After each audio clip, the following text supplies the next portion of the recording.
All right, men, welcome to today's episode of Strong Men, Strong Marriages, how to be a secure husband and father. So, I'm going to define that a little bit better as we go through here, but really looking at it in terms of attachment theory and attachment styles. Like, what is a secure attachment figure as a man, um, as a husband? How can we be that?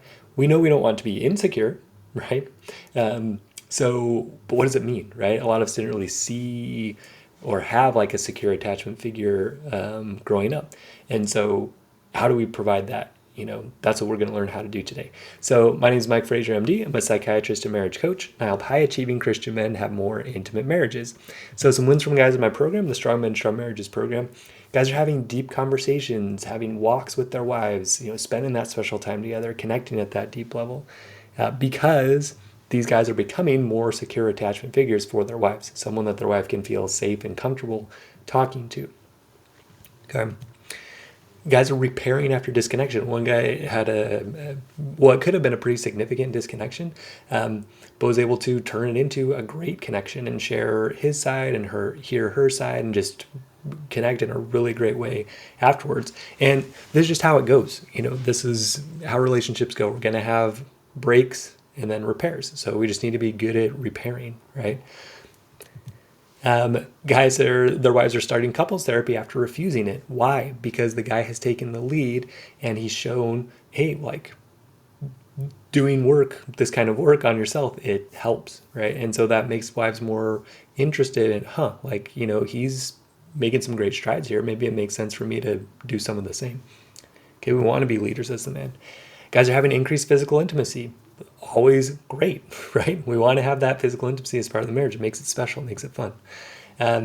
For me, man, like I've been telling you guys, doing my own therapy has been so useful, and I'm excited to share this stuff I'm learning with you. But yeah, I just had like this giant shift this week in like, what is my relationship goal? So I talked about last week, my role model being like Maximus from Gladiator, but he does a good job of this. He embodies like being a secure relationship point, like for his wife and kids. We didn't see that a lot, but like for his crew, or for his the people that he leads, right?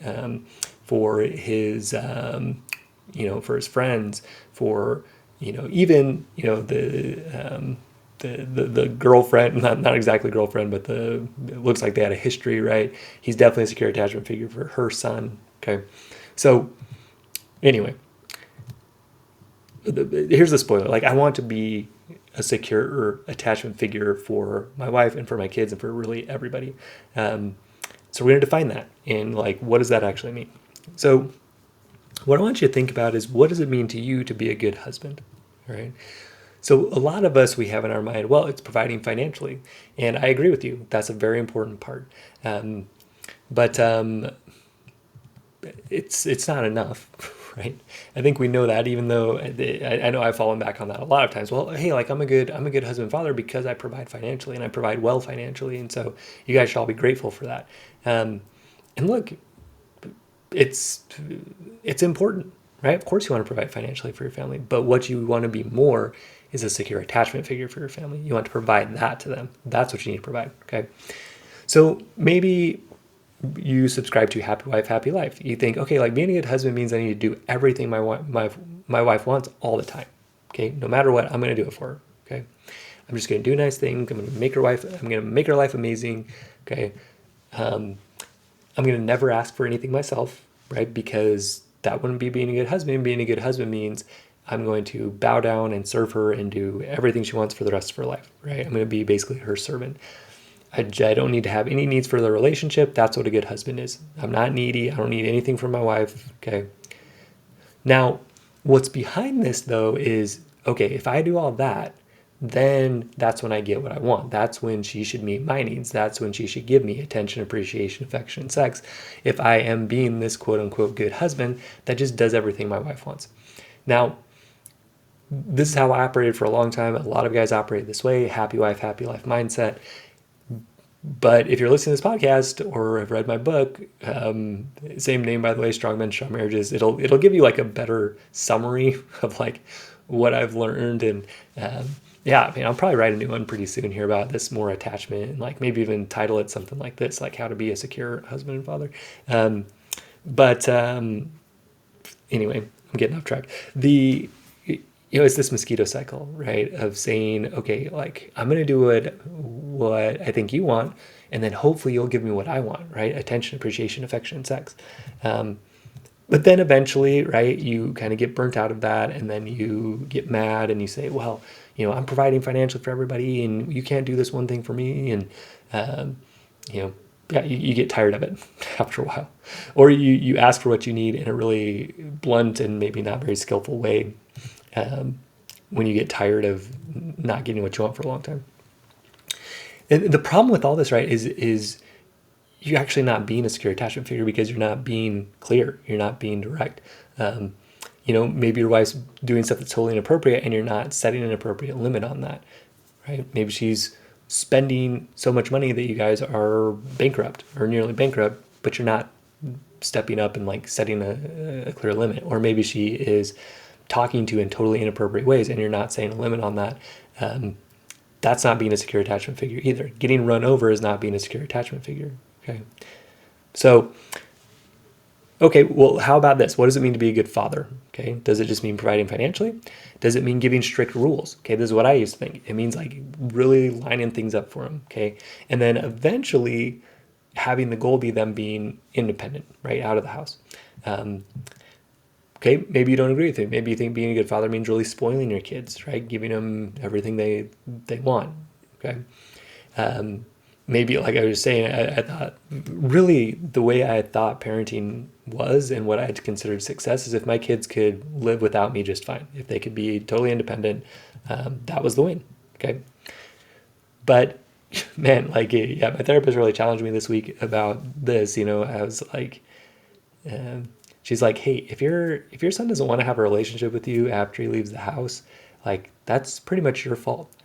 I was like, oh, well, that's probably true.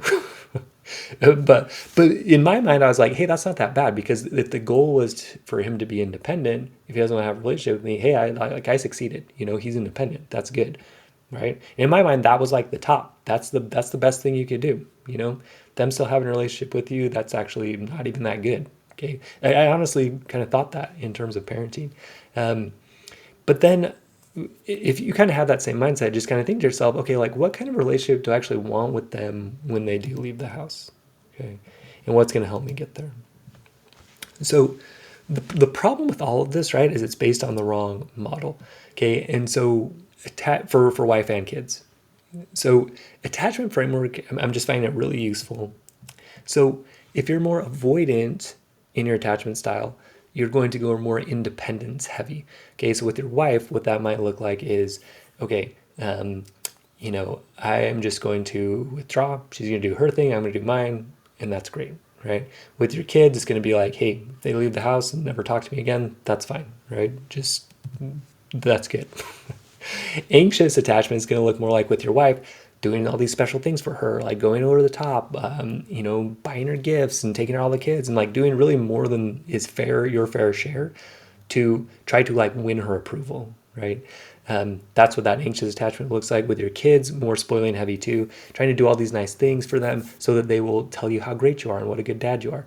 Like I have done both these things, right? And so there's also disorganized, and that's when you get dysregulated and you freak out. That's when you are yelling, screaming, running away, drinking, using drugs, watching pornography. Like you haven't found a good way to manage your emotions, and so they kind of take over, and you start flipping your lid, freaking out, right? And then everybody gets scared. Nobody feels really comfortable with you, right? And often you just kind of alternate between those three, right? So you're going independence heavy. Like, hey, do your own thing, everybody. Like, I'm not doing anything for you anymore. Figure it out, right? I've said that plenty of times. And then you're like, I don't really like that. Let me go spoiling heavy. Oh, sorry about that. Let me go do everything for you now. Okay. Let me take you everywhere. Let me buy you dinner and all that. And then you get kind of sick of that. You get disorder. You freak out. So if this is also the mosquito cycle, right? Where you do nice things, you get frustrated when you're not getting what you want, you freak out, then you go back, you apologize, and then you just go back to that same cycle. Okay. So what happens? What happens is your wife says, I feel unsafe. I don't feel safe with you. Okay. My wife's told me this very same thing. Your kids also feel unsafe, right? And eventually they start to become anxious or avoidant themselves, or a mix of that, okay? Because they haven't had you as a secure attachment figure. Okay, that's the hard thing, right? This is the cycle we want to break. Okay. So what do we need to do instead? We need to be a secure husband and father. Okay. What does a secure husband do? Okay. The key phrase I want you to take away from this is no matter what. Okay. A secure husband, he's there for his wife no matter what. Okay. He's there with her for the good and the bad. She comes at him, she's upset, he's there. He's able to hold that, be there with her in that. Okay, she's happy, he's there with her with that. She succeeds, maybe more than him. He's with her for that. He's excited for her for that. Okay. So he's going to listen to her. He's going to care for her. He's going to make her life special, right? That's part of it. And this is the other part of it, right? And he's going to let her know when he feels she's doing something that's a problem. Okay. So a nice guy, right? He's like, oh yeah, I'm on board with that. Yeah, I'm there for my wife no matter what. I'm going to listen. But what he won't do is let her know when he thinks she's doing something that's a problem, right? But why does he bring it up? Because he wants what's best for her. Okay, he's there for her, right? Even if she doesn't necessarily want to go along with it, he's there for her. So, kind of like a real life example of this. So let's say, and this happened with guys in the program, let's say that your wife is cursing at you. Okay. So what a anxious attachment person would do would just like stand there and take it, right? What an avoidant person would do would be like, well, screw you, I'm out of here, never talk to me again, until you apologize, right? A disorganized person will cuss back, right? Get all freaked out too. A secure husband, what they will do is say, hey, like, I'm here with you and I need you to stop cursing at me. That's what a secure husband does, right? That's safe, right? It's strong, okay? It's secure. What is she going to do? Maybe she freaks out more. If that happens, what you do is say, hey, I love you. I'm here for you. I can't be here when you're acting like that. I will be back when you're calmed down, okay? And then he comes back later, okay? That is what's appropriate, okay? That's what a strong, secure man does, okay? So I'm still here with you. And this is a key point. Like, I'm here for you no matter what. And there are limits of like how you can also treat me. Okay. So that's an idea, right? Of like the difference between the people, these attachment styles. So what about his own needs, right? The secure husband, okay, he's going to ask for his needs clearly with the expectation that they'll be met. Why? Because that's just like he expects to meet his wife's needs, he expects his wife to meet his needs. Okay. That's what secure people do. They feel like, hey, yeah, I'm going to ask for what I want. People are going to take care of it. Also, if people ask me for what they want, I'm going to help them take care of it, right? That's what we're going for. He's also going to manage his emotions and disappointments. Look, you might ask for something, your wife might say no, okay? You need to manage that, right? And then work for something that's going to work for both of you, okay? Again, like an avoidant person will be like, oh, well, okay, well, then screw you, I'm going to go look for somebody else. Or he'll be like, well, okay, well, I'll just keep doing everything that my wife wants, and hopefully she'll finally do this thing that I want her to do for me. Let's just say it's like cooking a meal. Okay. Yeah. Instead, just like figure out something that'll work for both of you. The other thing he's going to do is the secure husband is going to repair when things go wrong. Okay. Because things are going to go wrong. What does all this do? The bottom line is just you're going to be the solid person that she knows will be there for her no matter what. Okay.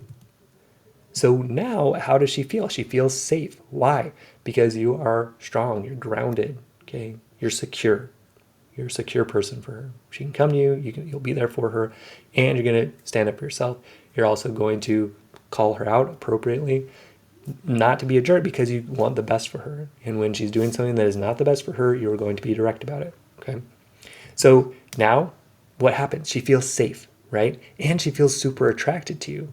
Why? Because women are looking for men who are strong. That's the whole thing here, right? Strong men, strong marriages. The way I'm defining that right now, and that I really like, is this secure attachment figure. Okay. I'm here for you no matter what. I want what's best for you. I'm also going to take care of myself. I'm also going to let you know when things are a problem. I'm going to let you know what I want clearly. Okay. And I'm going to listen to what you want. I'm going to help you get what you want. Okay. Even as I'm saying that, right, I just feel more grounded. I feel more solid. I feel more secure. Right. And women are looking for that. They're attracted to that. Okay. So what about with the kids? So a secure dad, he is there for them no matter what. Okay. A bad attitude, still there. This was what I did a lot. I would just duck out, right? My kids were having a bad attitude. I'd be like, fine, screw you, right? Avoidant, get out of, I would just leave them, want them to leave the house, right? So that's an avoidant style. Okay. And then I feel bad later and like get them a gift or whatever. And then you have bad attitude still. I'd still like do all that. So instead of being totally thrown off by what my kids do, I can be secure. I can stand strong. And hey, look, like my kids, and it's different between your wife and your kids, right? With my kids, it is 100% my job to be there no matter what. I want to be a secure attachment figure for my kids, 100%, right? That's my job. That's what I now define as success as a parent, is being a secure attachment figure, being like the father in the prodigal son. Okay, secure attachment figure. Why? Because the kid goes off, spends all his money, goes crazy, right? Goes against probably everything the dad wanted him to do. But the dad was there, right? He didn't leave. Like, it was still available for him to come back. And when he did come back, welcomed with open arms. Okay. And like, was he condoning the activity? I don't think so. My guess is, as a secure father, what he probably did was they partied and then they kind of had a talk after. Hey man, like, what'd you learn from that experience? And how can we kind of make things right after this? But not right then, right? Party first, right? Deal with that stuff later. You're there for the kid, right? That's like a kid went out and had a soccer game and lost. Okay, you're gonna welcome that kid first, and then later, yeah, maybe you go through and you do some coaching, but first you're just there for them, and you give them a hug, and you're like, hey, like, I'm here for you. You're my son. I own you, right? I claim you. Okay. So what if they didn't do their jobs? You're still there. Do you give consequences? Sure, of course. That's part of being a secure father, right? The kid goes to jail. Guess what? Still there. You're bailing him out. Use your judgment and wisdom and use prayer. Do they need to maybe suffer some consequences around it? Maybe so. But you can still be there. You can still visit them in jail. You can still let them know, hey, I'm there for you. I love you. I want what's good for you. I want what's best for you. They wasted all their money. Guess what? You're still there for them. Okay. Does a secure father let them do everything they want? No. Why? Because it's out of a desire for their highest good. Okay. If my 6-year-old wants to go drive the car, I'm not going to let him. Why? Because that's not in his best good, right? As parents, we do have a little bit of different responsibility than with our wife, okay? We need to set some limits with them, right? Do we let them have consequences for their actions? Yep. Why? Out of a desire for their highest good. So the kid doesn't study, they get a bad grade. Okay, like, hopefully you learn that's a bad grade. Like what we're doing for our son right now is, there's a good student discount for car insurance. And if he wants to drive, it's like, okay, well, you better have a 3.0 GPA or else you're going to have to pay the difference on car insurance, right? Why? Out of a desire for the highest good. Hey, look, this is real life consequences that you're starting to learn. Why do we want you to learn it? For your own good, okay? So the key, though, is this. Like, you don't want your anger or your withdrawal to be the consequence of your behavior. Okay, that's not going to provide a secure attachment figure for them. What they're going to learn from that is, oh, I have to do what's perfect or else dad's going to disappear. We do not want the kids to come away with that mindset, okay? We don't want them to come away with that mindset. I feel like I've given that message to my kids too much, right, over the years. And I can't go backwards, but I can apologize and, do what I can to repair and just be the secure attachment person from here on out, right? So another phrase I like is like, you don't want your emotions to be the consequence for their behavior. Doesn't really teach them anything except dad's not a secure attachment figure for me. I can't really go to him. He's going to freak out. Okay? That's not what we want our kids to, that's not the message we want our kids to take. We want them to take, hey, dad's there for me no matter what. Is he going to help me learn things? Is he going to be straight up with me and honest with me? Yeah. right? Why? Because he loves me. He wants what's good for me. It's not to judge me. It's not to, rub it in my face. Okay. It's just to help me live the best life that I can. That's what he's there for. And he's going to help me do it. Okay. So again, you're there no matter what. Your kids are going to screw up. It's fine. You're there for them anyway. Your wife, she's going to screw up. You're there for her anyway. Okay. So why does this work? As you become a secure person, your wife and your kids feel safe with you. Okay. Safe. So you're there for them no matter what. You're also there for yourself no matter what, right? So that's the strong, confident relationship that you want. You're there no matter what, for yourself, your wife, for your kids, okay? So the bottom line is this: your love, in other words, your desire for the good for yourself, for your wife, for your kids, it never fails. It is always there, right? You don't use your emotions or withdraw to manipulate what you want out of your kids. You don't judge them or your wife, right? This leads to safety, leads to love, leads to intimacy, and with your wife, it leads to passion, right? Because look, this man that is a secure attachment figure is very attractive to his wife. There's nothing more sexy than a man who is genuinely a secure husband and father, okay? So, plus you're a great role model to your kids. You are that secure attachment figure. So now your kids can go forward and you can kind of break the cycle that you've seen where you probably didn't have a secure attachment figure father, probably, or mom, right? And maybe you did, and that's great, but maybe you didn't. And but if you did, you just want to continue that model then. Okay. So what do you need to do this? So you need some internal healing from your own attachment wounds. Okay. And we help you do that in the program. You need some connection. You need connection to God to help fill those gaps in understanding. And then, really understanding him as a secure attachment figure, like God is that for us. So making that connection. You need to be able to manage your thoughts well, challenge your thoughts, okay? Not believe everything you think. You need a healthy release of your emotions instead of freaking out or burying them, right? You need communication skills to understand your wife, express yourself. You need intimacy skills to bring that flirting and passion back. So come join us. We're going to teach you how to do that. And we're going to do it with you, right? Join us in being secure attachment figures to our wives and kids in Strong Men, Strong Marriages. So visit strongmen.io, click link in the show notes, or just visit that site. There's a group program that opens every month, so it'll open in a couple weeks here to everybody that's on the email list, only available to people on the email list. There's also a more intensive program, higher price point for folks that are, financially doing well, successful, that we do more intensive work together and do all this work. So come visit strongmen.io, come join us, and let's do this together. All right, stay strong, men, and we will see you. Stay strong in God, men, and we'll see you next episode.